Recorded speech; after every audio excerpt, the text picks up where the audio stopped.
বদলে গেল পঞ্চায়েতের রং, নীল সাদা ছেড়ে গেরুয়া সাদা। রাজ্যে সরকার পরিবর্তনের পর এবার তার ছাপ দেখা গেল হিঙ্গলগঞ্জের পঞ্চায়েত ভবনের রঙেও। উত্তর 24 পরগনার হিঙ্গলগঞ্জ পঞ্চায়েত ভবনের দীর্ঘদিনের নীল সাদা রং বদলে এখন দেখা যাচ্ছে গেরুয়া সাদা সাজ। আর এই রঙের পরিবর্তন ঘিরে এলাকায় শুরু হয়েছে বেশ চর্চা। স্থানীয় সূত্রে জানা যায়, বাম আমলে পঞ্চায়েত ভবনের রং ছিল একরকম, পরবর্তীতে তৃণমূল সরকারের আমলে পঞ্চায়েত ভবন নীল সাদা রঙে সেজে ওঠে। এবার 2026 সালে রাজ্য সরকার পরিবর্তনের পর সেই নীল সাদা রং বদলে গেরুয়া সাদা করা হয়েছে বলে স্থানীয়দের একাংশের দাবি। পঞ্চায়েত ভবনের নতুন রং ইতিমধ্যেই নজর কেড়েছে সাধারণ মানুষের। স্থানীয় বাসিন্দাদের একাংশের কথায় গেরুয়া সাদা রঙে পঞ্চায়েত ভবন দেখতে ভালো লাগছে। আবার কেউ কেউ বলছেন এই গেরুয়া রং তাদের মনের রং। তবে রং পরিবর্তনকে কেন্দ্র করে শুধুমাত্র সৌন্দর্যায়নের আলোচনা নয়, রাজনৈতিক মহলেও শুরু হয়েছে নতুন জল্পনা।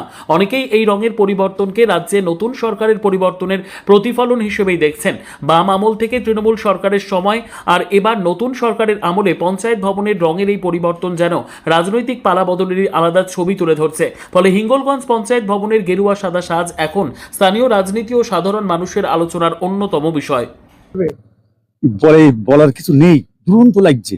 যেটা আমরা আশা করিলাম, এখানে 15 বছর আগেও যে কালার ছিল সেই কালারটা আরো কিছুদিন আগে আমাদের আসা উচিত ছিল, কিন্তু খুবই খুশি আমরা। আমার নাম মধুসূদন পাল। খুব ভালো লাগছে। আগে যে কালারটা ছিল নীল সাদা, সেটা এখন সরকার পরিবর্তন হয়ে গেরুয়া সাদা হয়েছে, খুবই ভালো লাগছে। এটা আনন্দিত আমরা খুবই। আমার নাম দেবাশিস পাল। এখন গেরুয়া কালার হচ্ছে, আগে সবুজ ছিল। পরিবর্তন, সরকার পরিবর্তন হয়েছে। সেই সরকার পরিবর্তনের সাথে সাথে আমাদের পঞ্চায়েতও পরিবর্তন হয়েছে। তো নীল সাদা রং তো আগের সরকারের ছিল, আমাদের সরকারের কালার হচ্ছে গেরুয়া সাদা, সেইটাই পরিবর্তন হয়েছে। এটা হিঙ্গলগঞ্জ গ্রাম পঞ্চায়েত। আমরা খুব খুশি এবং সাধারণ মানুষও এই কালারটা দেখে খুব খুশি তারা। আমার নাম অমিত মন্ডল, আমি হিঙ্গলগঞ্জ গ্রাম পঞ্চায়েতের পঞ্চায়েত সদস্য, 110 নম্বর বুথ। সরকার পরিবর্তন হয়েছে, রং তো চেঞ্জ হবেই। ঠিক ভালো লাগছে। কি রং হচ্ছে এখন? গেরুয়া, গেরুয়া সাদা। কোথায় এটা? এটা হিঙ্গলগঞ্জ পঞ্চায়েত। কি নাম? আমার নাম সুখরঞ্জন বিশ্বাস।